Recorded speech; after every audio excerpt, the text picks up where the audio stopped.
All right, everybody, it's Enchantress Shane. Let's get real. I know that most women hide from wearing things they want to wear, from saying things they want to say, to avoid looking stupid. Now, it's a hard thing to admit because it seems so silly. And what I want to say is it's not silly, it's very real, and not looking stupid or not feeling stupid will stop your life dead in its tracks. And here's why.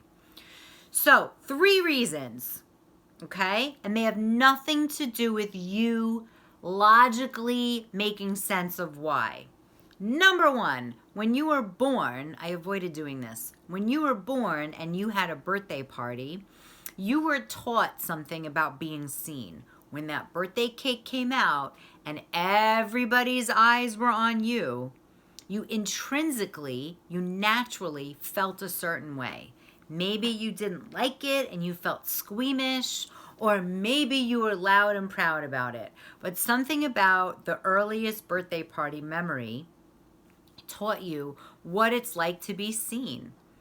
And even if whether you were a kid who was boasting and like, I love my birthday, all it takes is one person to be like, you're not that cool, or whatever the wording is, and you shrink. There's a video I saw on one of these social media platforms, and this kid was so happy. He maybe was 4 years old. He had this beautiful cake birthday. He had this cool surroundings. I don't know if it was his mother or his auntie or somebody told him to smell the cake, and you know what happened? She pushed his face in it, and he got so mad, and he started brewing, and he took a piece of the cake, and he mashed it in her, and she got really mad. She had her phone in her hand, and she was kind of laughing, and maybe it was on TikTok. Anyway, the point is, it could take one split second of when you're getting attention, you're a little kid, you're shining, and some adult thinks it's funny to squash you, or some teenage brother or sister, or some older brother and sister, some friend, the neighbor, whoever. That's number 1. Number 2, we all at some point went through an awkward stage when we were going into puberty. And that stage of life, we felt stupid with everything. The way we smelled, the way we dressed, if somebody saw our pubic hair, if somebody was taller or shorter or smellier. And that left a part of us feeling stupid forever. And it's not like your mind is there to help you through that. You experience that painful awkwardness and it stays with you. So anytime you think like, it's so stupid, why can't I just do the thing? It's because that inner child in you, that inner pubescent child, felt stupid. And that lives within your body. The third thing, I don't know what I said, the third thing, whatever. The third thing that creates you feeling stupid is whether you're a perfectionist or you're lazy, right? People fall into one of those 2 categories. It's like going up to the board and doing a math example and either being perfect, in which the whole class could have made fun of you, or if you got up to the board, and this is me, and you didn't know what the fuck you were doing, and you felt the math teachers boring into your fucking skull. And then my teacher specifically said to me, I remember I went up to the board to do an example, and she said, it's so long, it's so hard. And I was like, are you talking about your husband's dick? Now, I didn't say that out loud, but I thought about that in my head, which of course, then I laughed, and she yelled at me even more. So the 3 times that you've been embarrassed, ashamed, felt stupid, confused when you were a little kid, those times have markers on the blueprint of your body. They are embedded in your somatic nervous system. I don't even know if that's the right way to say it. So when you think to yourself, I don't know why I just can't make a live video. I don't know why I just can't share my opinion.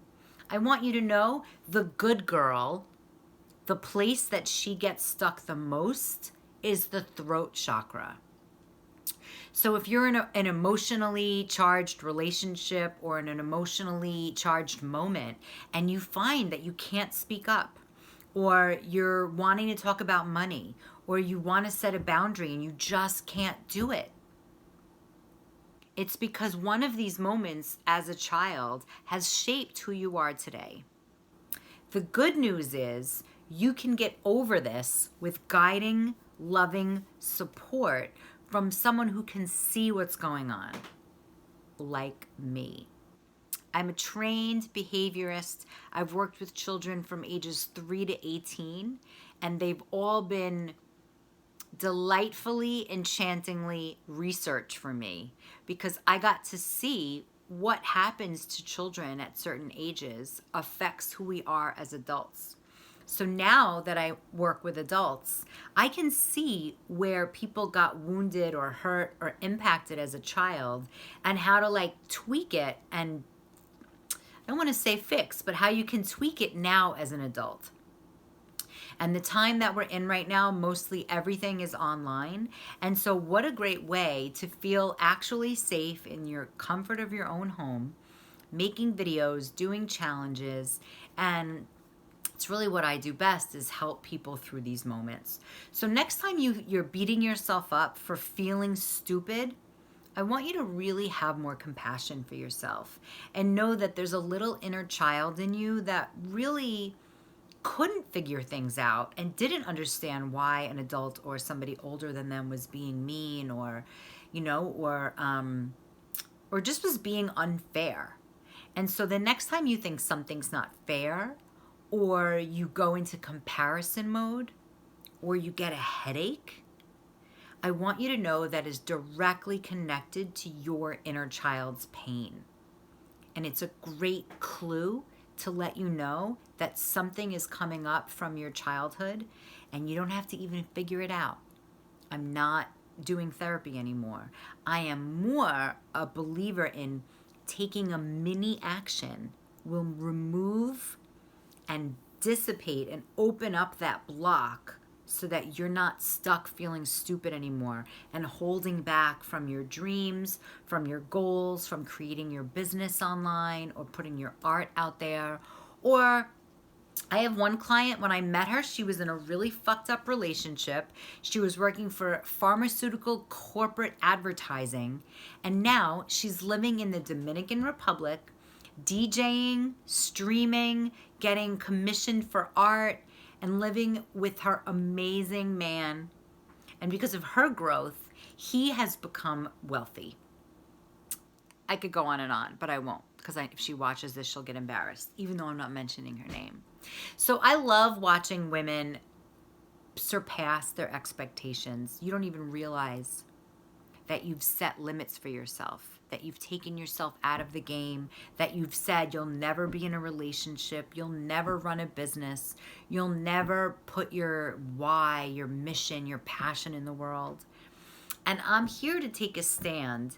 And you don't have to believe me, but I'm going to show you how great you are. I'm going to show you what you could do easily. And you're going to be like, oh my goodness, Shane was right. Maybe it'll happen right away, or maybe it'll happen 6 months from when we meet. But in the meantime, I invite you to come play in the Awkward Enchanted Coven. Every Monday night, I go live in there for the Pussy Power Hour. You're going to feel community. A pussy cat is here. You're going to get some goodies. And you're going to know what it's like to feel successful and be in a sisterhood. So click the link below. Join me over there. I'm going to get rid of this kitty cat. Oh, before it pisses on my deck. All right, bye.